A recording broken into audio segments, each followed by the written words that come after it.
Are you pulling properly?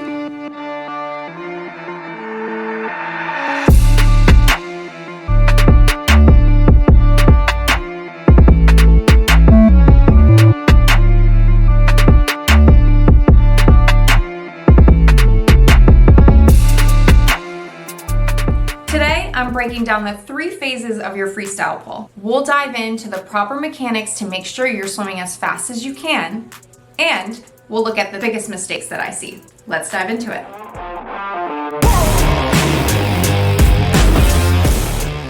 Your catch is where you set yourself up for success. It's the initial phase of your stroke when your hand enters the water. Your focus during this phase is to pop your elbow up, which will internally rotate your shoulder and put your hand in the right position to start your pull. The worst thing that you can do in freestyle is missing the elbow pop. If you miss it, you'll end up sliding your elbow back with your hand parallel to the bottom of the pool, which means you won't have any leverage in your pull and you'll just be spinning your wheels. We call it slipping through the water. Once you've locked in your catch, you're ready to move on to phase 2.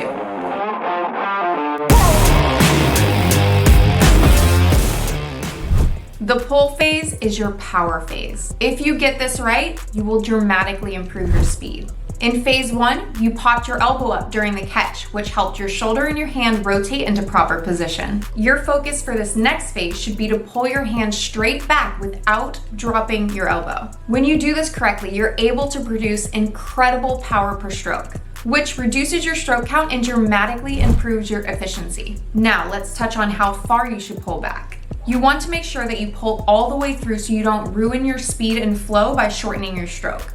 There is a sweet spot at the back of your stroke where your hand is past your hip, but your arm is not fully locked out. That is where you should finish your pull and start to lift your arm out of the water. If you finish your pull in the sweet spot zone, you'll get the most out of each and every pull.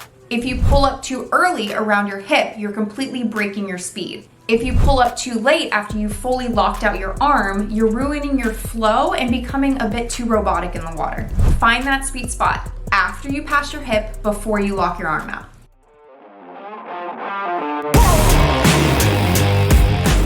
The last phase is your recovery phase. Now, this next part isn't talked about enough. Most of the time, I just hear the advice on keeping your elbow high and your hand relaxed, but you have to strategically train your sprint speed a bit differently. Let's first talk about your stroke recovery during your easy to moderate swim speeds. When you're swimming in that 40 to 60% effort level range, your elbow should be pointed up towards the sky and your hand should be relaxed. Don't lead with your hand, lead with your elbow. You also want to make sure that your arm is close to your body line. If you let it drift out too wide, you'll completely lose your stroke balance. When you're sprinting, the recovery phase aims for maximum power and speed. The goal of your sprint recovery is to transition as fast as you can from your pull phase back up top to your catch phase. You will often see a straighter, more active and intentional arm recovery in sprinting as you blast your arm back to the front of your stroke. You always want to keep your recovery relaxed on your moderate efforts, then blast it and keep it active and fast on your sprints. Thanks for tuning in. I hope this gives you a better understanding and a clear focus for each phase of your freestyle. In the next video, we're getting into dives to make sure you start each race at top speed. In the meantime, check out this video to see how you can build endurance to swim faster for longer. Happy training, and I'll catch you in the next one.